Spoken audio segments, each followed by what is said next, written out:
Let's start by thinking about a choice, and listen up because you're going to need to make a decision here. I'm going to ask you about a choice about what you prefer.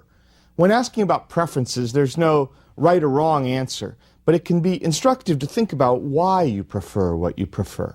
So here's the choice. On one side, you could be a person with an average standard of living in the modern U.S. economy. Say a member of a typical family, defined as 2 or more people living together, who would be earning about $55,000 per year in the mid-2000s. That's one choice. On the other side, you can have that same income, $55,000 per year, living in, say, 1925. So you need to choose which standard of living you would prefer. Now, before you choose too quickly, let me give you 2 things to take into account.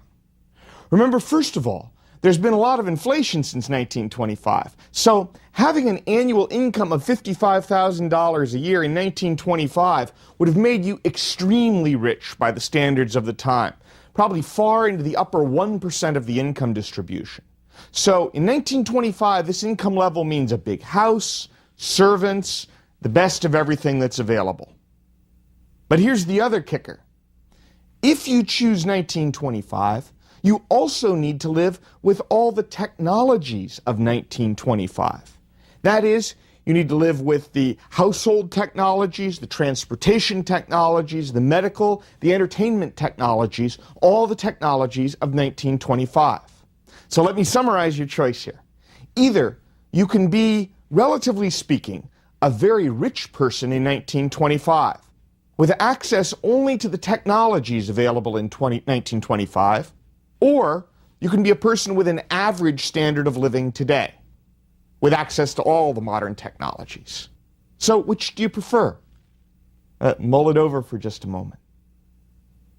When I've asked this question to various groups, it tends to be a choice about 2 to 1 for the present. People prefer being an average standard of living in the present to rich in 1925. Older groups, I found, are a little more willing to choose the past, but even there, a majority tend to choose the present. Now, this question has no right or wrong answer, as I said at the beginning, but it tends to draw out some of the reasons that people value economic growth and to show how much they value it. I mean, think about the trade-offs that are involved in this choice. When I ask students this question, I ask them, why they chose what they chose, they tend to focus on things like there are no computers. There's hardly any access to recorded music. After all, 1925, there's just a few radios, which are relatively expensive at the time. In 1925, there are no antibiotics. Travel is slow. If you want to go across the ocean to visit Europe, you're pretty much limited to a boat. You might rather have a modern dishwasher and clothes washer and microwave and freezer than needing to manage a group of servants to deal with all your clothes. Now, of course, each person will draw the line in their own way. Maybe you would be happy being a rich person in 1925, but not so happy being a rich person in 1870 or 1800. But the bottom line is just that even when your income could be, in a relative sense, 10 times higher or more, even when you're comparing some of the richest people at certain times in our history not that long ago, the advantages of economic growth really do make a huge difference. They're really worth your consideration. They're really worthy as the first goal of macroeconomic analysis that we're going to discuss. So let's talk about economic growth. The key thing about economic growth of nations is that it compounds over time. Small differences in annual growth rates work out to enormous differences in standard of living over a generation or two. Now, the formula here for taking the present value of an economy, looking at the growth rate and the period of time and figuring out the future value, the formula is to take the present value, multiply it times 1 plus the growth rate of the economy, raised to the power of the number of years that you're waiting for this to happen, and that'll give you the future value.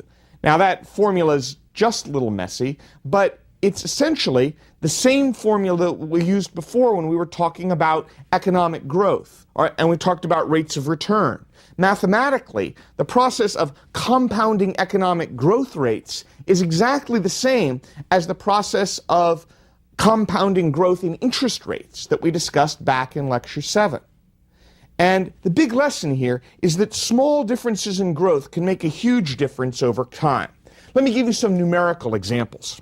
Let's first of all imagine that you've got an economy which is growing at 1% a year. 1% a year, okay? It starts off, just to keep the calculation simple, where the GDP is 100. So GDP is 100, it's growing 1% a year. After 10 years, it would be 110. A little bit more, but not much. The compounding doesn't do much over those 10 years. Then after 25 years, 1% growth a year would be 128, and after 40 years, it would be 149. What about if it was growing at 3% a year? If an economy was growing at 3% a year, which is more or less the average for the US economy over a sustained period of the last few decades. Well, after 10 years, an economy growing at 3% a year would go from 100 to 134. After 25 years, to 209. And after 40 years, to 326. In other words, over 40 years, growing at 3% a year, an economy would triple in size over those 40 years. So you can sort of see the power of compounding beginning to kick in, the growth building on growth of previous years. What about if you had a growth rate of 5% a year? That's sort of the rate the U.S. economy might have in a really good year, but many countries like Brazil or Mexico have rates like that sort of on an ongoing basis for relatively long periods of time. Well, at 5% a year, our economy that starts out at 100 reaches 163 after 10 years, it reaches 339 after 25 years, so it more than triples after 25 years. And if you could sustain that for 40 years, the economy would be 704, would increase more than sevenfold over 40 years. And finally, let's think about an 8% rate of economic growth. Now, 8% is frankly a little bit crazy. When we talk 8%, we're talking the fastest periods of Japanese economic growth back in the 1960s and 70s. We're talking China in more recent years. But let's think about it. With an 8% rate of economic growth, in just 10 years, the economy would go from 100 to 216. So it would more than double in size in a decade. After 25 years, the economy would go from 100 to 685. It would increase almost sevenfold in 25 years, which is well within the lifespan of a person. It's even within the working life of a person. Someone who starts off working at 25, and by the time they're 50, the economy has increased sevenfold. And if you could sustain that 8% rate of growth for 40 years, which no country has done, but just for the sake of the illustration, if you could sustain an 8% rate of growth for 40 years, then the economy would grow from 100 at the beginning of that time, say when a person was 25, to 2,172 at the end of that period. In other words, over the course of a person's working life, from age 25 to 65, they could see the economy expand by a multiple of 22. That's an extraordinary change in standard of living. So my basic lesson here, by giving these numerical examples, is that seemingly small differences in the annual rate of growth, the difference between 1 and 3%, 3 and 5%, 5 and 8%, it only looks like a percent or two. And you might sort of say, well, what's 1 or 2%? What difference can that make? But remember that it builds and builds and builds. It's a percent or 2 or 3 every single year. And over time, over several decades, it makes a huge difference in the standard of living. It makes all the difference. In the long run, you can argue that economic growth is literally the only thing that matters to the standard of living. What are some examples of fast and slow growth rates over time? Well, just to give you some historical feel for what these numbers mean, if you go back to the start of the 20th century, the United Kingdom and Argentina were two of the countries with the highest per capita GDP in the world. A century later, by the start of the 21st century, the United Kingdom was barely at average for Europe as a whole. And Argentina, if you ranked the countries of the world, ranked 80th or something like that. It wasn't even in the group of what we think of as high-income or highly developed economies. What happened to the UK and Argentina? Well, it wasn't that they had 1 or 2 bad years, or even that they had a bad decade. I mean, you know, the US economy had a terrible decade in the 1930s. But what really happened is that the rate of growth for those economies was at a lower pace, and it was a sustained lower pace over a period of decades. And as they more or less walked in place or made, gradual slow growth, the rest of the world surged ahead. Japan and South Korea are another useful example. Those two countries have largely caught up to many Western European nations in per capita GDP. Japan is roughly the equivalent of some of the richer nations in Western Europe. South Korea is the equivalent of some of the poorer nations in Western Europe. How did they do that? Well, it wasn't that they just woke up and over one 3-year period or 5-year period, boom, they caught up all at once. Instead, it was sustaining those 8% rates of growth, 5, 6, 7, 8% rates of growth for several decades, while basically healthy economies like the United States were growing at about a 2 or 3% annual rate. So that gap of 5% a year, 4% a year makes an enormous difference when it's sustained over time. When countries start off behind, like, say, Japan and South Korea did a century ago, can they catch up? What would it take to catch up? Well, there's an argument that countries that start off at lower levels of productivity might be able to take advantage of a period of catch-up growth. The idea of catch-up growth is that, as one economist famously said some years ago, there are certain advantages of backwardness in an economic sense. And one advantage of backwardness is that you can copy and use technologies that have been invented other places. You don't have to invent it all yourself. And so when you can do that, you can sprint ahead by relying on technologies that have been developed elsewhere. If there's catch-up growth, this implies that over time, the lower income nations of the world should be able to close the gap in per capita GDP with higher income nations, gradually over time. However, this hasn't been happening in the last century or so. The world economy, since about 1870 up to the early 2000s, has seen a divergence, actually, between the richest and poorest economies of the world, not a convergence. Why is it that this gap has gotten bigger? What's going on with this gap? A standard historical starting point is usually about 1870 for various historical reasons in the US and Germany and for different kinds of comparisons. But here's a rough and ready comparison based on 1870. In 1870, if you took the richest countries in the world and you took their average per capita GDP, countries with the highest incomes, and you looked at the poorest countries with the lowest per capita GDP, the ratio of the highest countries to the lowest countries was about 9-to-1, about 9 times as high in per capita GDP. Now, project forward to 1960 and do the same exercise. Take the richest countries in the world, those with the highest incomes measured by per capita GDP, those with the lowest incomes, lowest per capita GDP. And the ratio by 1960, instead of 9-to-1, is about 38-to-1. If you look at 1990, same exercise, per capita income of the high-income countries versus per capita income of the low-income countries, the ratio is about 45-to-1. So the divergence between high-income countries and low-income countries seems to be, there seems to be divergence rather than convergence. Why is this? Why has this happened? Well, in an arithmetic sense, if you look at the actual standards of living, what's going on here is that the poorest countries in the world in 1990 or in 2000 are essentially living at subsistence. They're living at the lowest possible level where people are just barely getting enough to eat.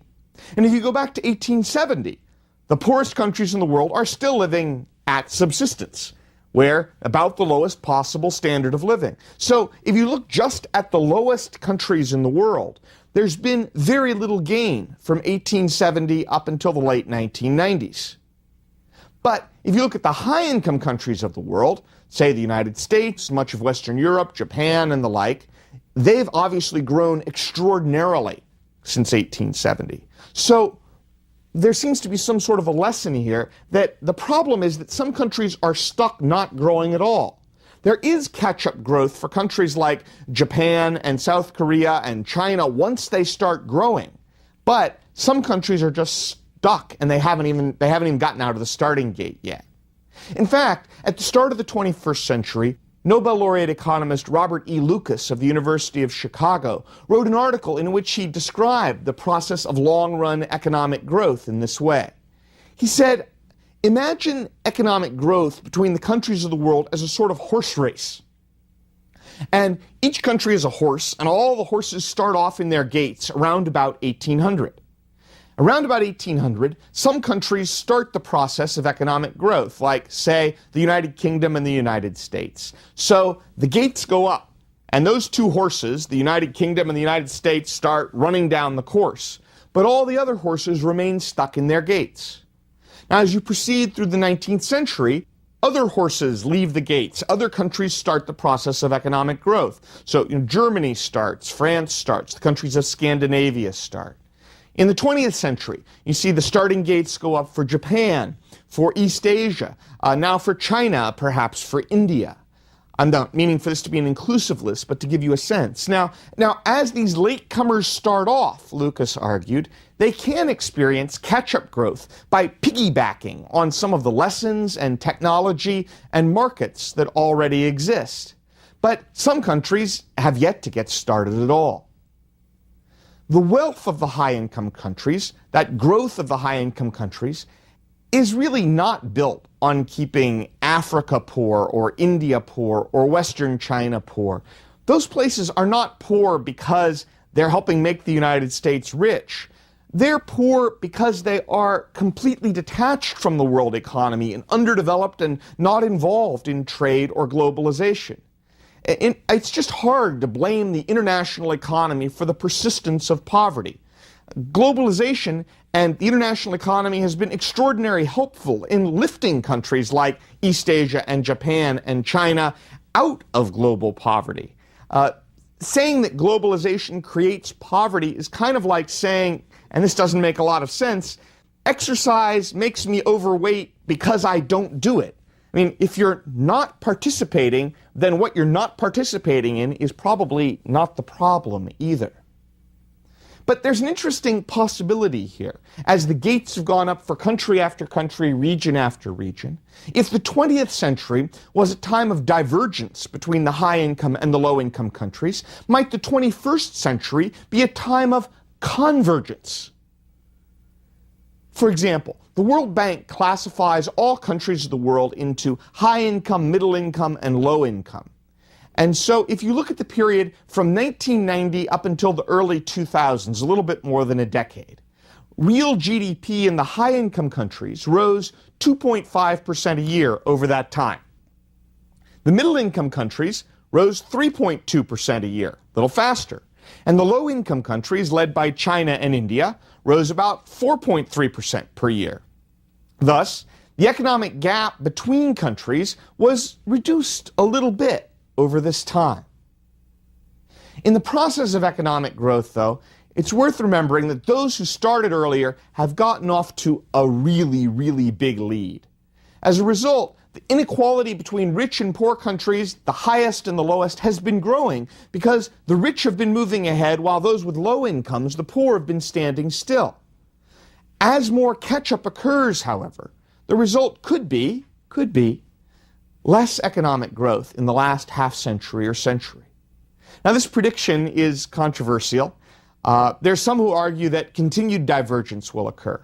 It's not clear whether, say, Africa will experience a productivity takeoff, and there are countries of the world which have taken a few steps forward and then seem to also have taken some steps back. For example, in Latin America, there have been times when Argentina and Peru and Venezuela seem to be really zooming forward during the 20th century, and there have been times when they seem to have taken 3 or 4 steps backward. There's some people who argue that certain parts of coastal Africa showed signs of convergence in the first half of the 20th century, but since then, they've clearly experienced divergence and haven't been able to keep up with the richer countries of the world. When a country does fall behind in per capita GDP, it can take a long time to catch up. Let's think about the problem for a moment of some desperately poor countries in the world, like those in Africa. Their per capita GDP might be, say, $500. A high-income country like the United States might have per capita GDP of $30,000. Let's imagine that the low-income country grows at a remarkably fast rate. Let's call it 8% per year, and it keeps that up for 40 years. Meanwhile, the high-income country grows at, let's call it 2% a year. Now, you can do the multiplication here yourself, but bottom line, 40 years later, this low-income country that started off at $500 a year is now up to $10,862 a year. That multiple of 22 kicks in. However, the high-income country, which started off at $30,000 a year, with 2% growth, after 40 years, it'll be up to $66,000 and change per person. Now, it's true that it's no longer a multiple of 60 to 1, like it was at the beginning of the time period, but it's only a multiple of, call it, 6 or 7 to 1. Now, that is an insanely optimistic growth forecast for the poorest countries of the world. And even with that insanely optimistic forecast that they sustain 8% growth for 40 consecutive years, those poorest countries will still be far, far, far behind in standard of living 40 years from now. And there's just no plausible way to fix that. That's the most optimistic forecast for those countries I can really give you in good conscience. In the long run, internally generated growth is by far the single most important factor in a nation's standard of living. It's going to be far more important than trying to redistribute from rich to poor. Countries have to grow from within and grow across the board. Remember, if you redistribute a per capita GDP of $500 a person, it's still $500 a person. That's the average. Again, Robert Lucas of the University of Chicago described the importance of growth in this way. He said, "In this very minute, a child is being born to an American family, and another child, equally valued by God, is being born to a family in India. The resources of all kinds that will be at the disposal of this new American will be on the order of 15 times the resources available to his Indian brother. This seems to us a terrible wrong, justifying direct corrective action, and perhaps some actions of this kind can and should be taken. But of the vast increase in the well-being of hundreds of millions of people that has occurred in the 200-year course of the Industrial Revolution to date, virtually none of it can be attributed to direct redistribution of resources from rich to poor. The potential for improving the lives of poor people by finding different ways of distributing current production is nothing compared to the apparently limitless potential of increasing future production." So, what are the sources of economic growth? How could we increase future production? Since I'm focused here on real economic growth, I'm just going to leave out inflation and how it could drive up nominal GDP.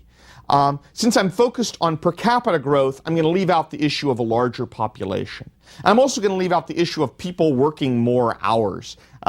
We're not trying to increase the GDP here by having everyone work more hours. We're trying to get higher per person output. So my real focus is on the underlying causes of productivity growth. We can call that higher output per hour worked, or sometimes it's output per number of workers in international comparisons.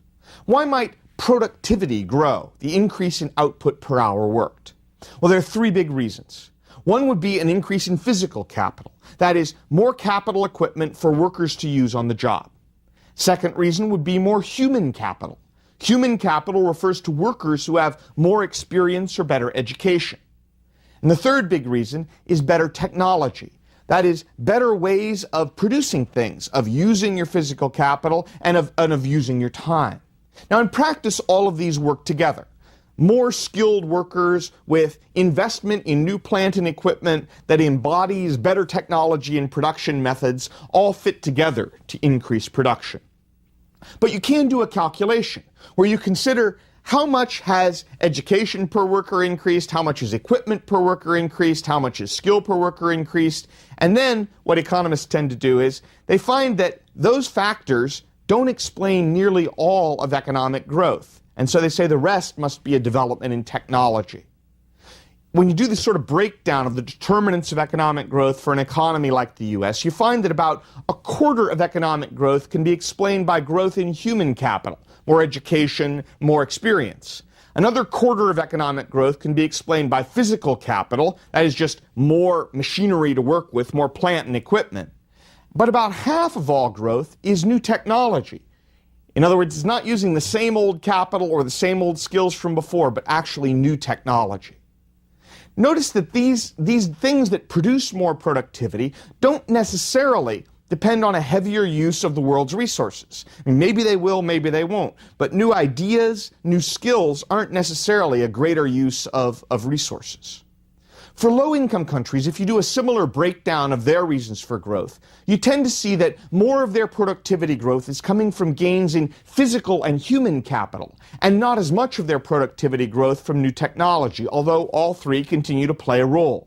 And so part of the goal for low-income countries is to start the process of catch-up growth, which means tapping into the new technology that's available in a better way.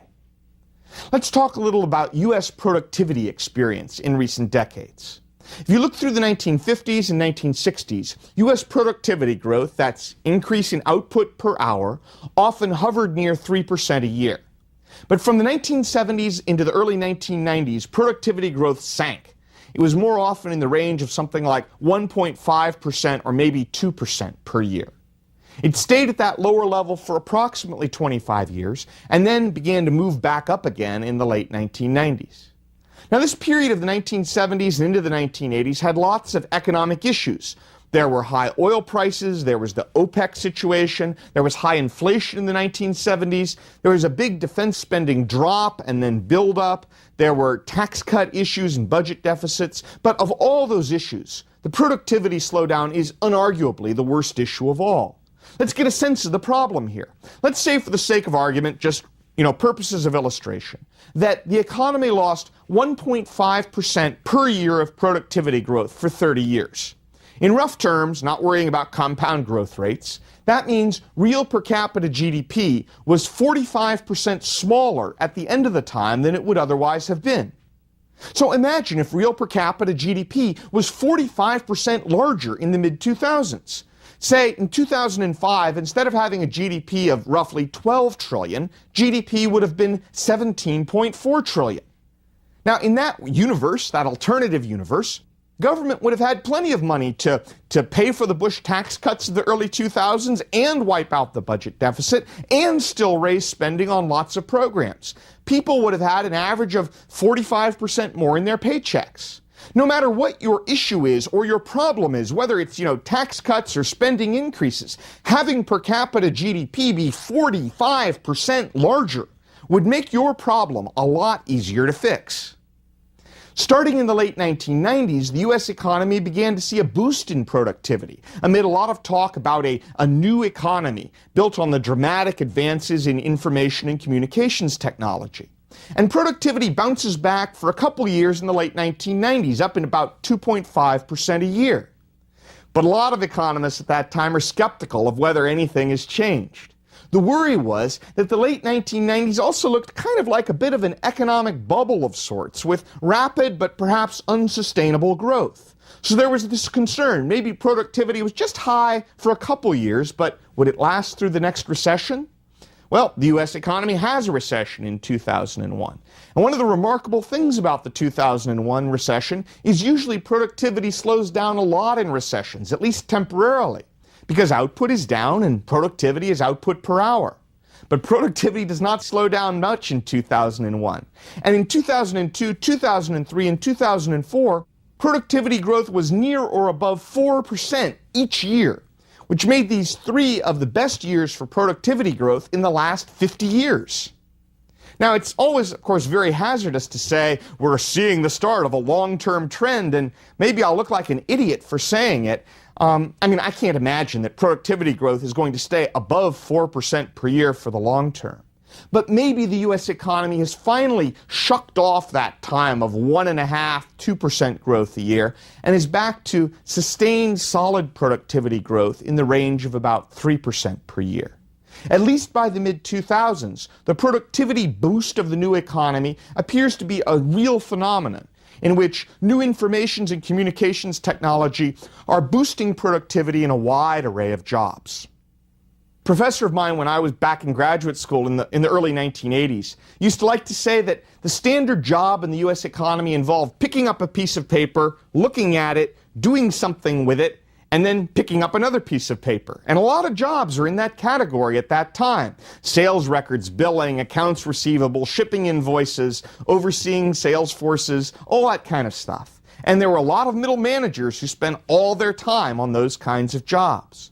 The new economy technologies, the new computer and information technology wreaked havoc on those kinds of jobs. One common example now is you think of a hospital supply room where everyone goes in, gets their supplies, swipes with a barcode, walks out.